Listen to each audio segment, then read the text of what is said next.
Accountancy Chapter 1 Accounts from Incomplete Records. இதை வந்து வேறு நேமில் எப்படி சொல்லலாம்னா single entry system of bookkeeping அப்படின்னு வந்து சொல்லலாம். இப்போது இன்ட்ரோடக்ஷன் வீடியோவில் நம்ம என்ன பார்க்க போகிறோன்னா இதில் வந்து அந்த 7 ஸ்டேஜஸ் வரைக்கும் தான் சொல்லுவோம் இன்ட்ரோடக்ஷன் வீடியோவில். நெக்ஸ்ட் வீடியோவில் அந்த ஒரு ஸ்டேஜஸில் வர சம்ஸ் எல்லாம் மொத்தமாக அப்படியே டோட்டலாக அப்லோட் பண்ணிடுவோம். ஸோ இன்ட்ரொடக்ஷனில் அக்கௌண்ட்டுன்னு எடுத்துக்கிட்டாலே 2 அக்கௌண்ட்டு தான். அது ஒன்று டபுள் என்ட்ரி சிஸ்டம் இருக்குது, இன்னொன்று சிங்கிள் என்ட்ரி சிஸ்டம் இருக்குது. ஸோ சிங்கிள் என்ட்ரி சிஸ்டம் அப்படின்னா என்னென்னா பார்ட்னர்ஷிப், சோல் ட்ரேடர்ஸ் இவங்களாம் இருக்காங்கள்ல அவங்களாம் யூஸ் பண்ணுறது தான் சிங்கிள் என்ட்ரி சிஸ்டம் அப்படின்னு சொல்லுவாங்க.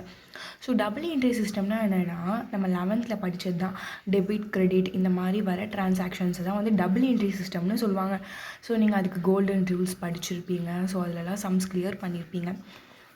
ஸோ சிங்கிள் என்ட்ரி சிஸ்டமில் என்னென்னா பார்ட்னர்ஷிப், சோல் ட்ரேடர்ஸ்லாம் இருக்காங்க இல்லையா, அவங்களாம் வந்து இந்த சிங்கிள் என்ட்ரி சிஸ்டமாக தான் வந்து மெயின்டைன் பண்ணுறாங்க.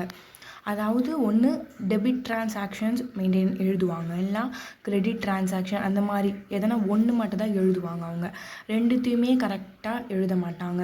ஸோ அந்த ரெக்கார்ட்ஸ் வந்து நாட் பர்ஃபெக்டாக இருக்கும். பர்ஃபெக்டான ரெக்கார்டு இருக்காது அவங்கக்கிட்ட. டபுள் என்ட்ரி சிஸ்டம் மெயின்டைன் பண்ணுறவங்க கிட்ட தான் பர்ஃபெக்டான ரெக்கார்ட்ஸ் வந்து இருக்கும் அக்கௌண்ட்ஸை பொறுத்த வரைக்கும். சிங்கிள் என்ட்ரி சிஸ்டம் மெயின்டைன் பண்ணுறவங்க கிட்ட கரெக்டான பர்ஃபெக்டான ரெக்கார்ட்ஸ் இருக்காது. அப்போ அது நாட் பர்ஃபெக்ட் ரெக்கார்ட்ஸ். அதை தான் வந்து என்னென்னு சொல்கிறாங்கன்னா இன்கம்ப்ளீட் ரெக்கார்ட்ஸ் அப்படின்னு சொல்கிறாங்க. இன்கம்ப்ளீட் ரெக்கார்ட்ஸ் அதோட மீனிங் வந்து என்னென்னா records are not properly maintained to double entry மாதிரி கரெக்டாக மெயின்டைன் பண்ண மாட்டாங்க அந்த அக்கௌண்ட்ஸை. ஸோ அதுதான் சொல்கிறாங்க, அதுதான் இன்கம்ப்ளீட் ரெக்கார்ட்ஸ் அப்படின்னு வந்து. கம்ப்ளீட் ரெக்கார்ட்ஸோட மீனிங் கேட்டாங்கன்னா ஸோ இந்த பாயிண்ட்டை வந்து எழுதுங்க, மார்க் கொடுப்பாங்க. நெக்ஸ்ட்டு இதில் மொத்தமாக 7 ஸ்டேஜஸ் இருக்குது. 7 ஸ்டேஜஸ் நம்ம ப்ரிப்பேர் பண்ணோம். அப்போ தான் வந்து நம்மளுக்கு இன்கம்ப்ளீட் ரெக்கார்ட்ஸ் கிடைக்கும். இன்கம்ப்ளீட்லேருந்து நம்ம கம்ப்ளீட்டாக அதை மாற்ற முடியும். ஃபர்ஸ்ட் வந்து statement of profit and loss. இந்த அக்கௌண்ட் வந்து எதுக்கு க்ரியேட் பண்ணுறோன்னா நம்ம எது கண்டுபிடிக்கிறோன்னா ப்ராஃபிட் அண்ட் லாஸ் அந்த பிஸ்னஸில் எவ்வளோ இருக்குது அப்படின்னு சொல்லிட்டு கண்டுபிடிக்கிறதுக்கு.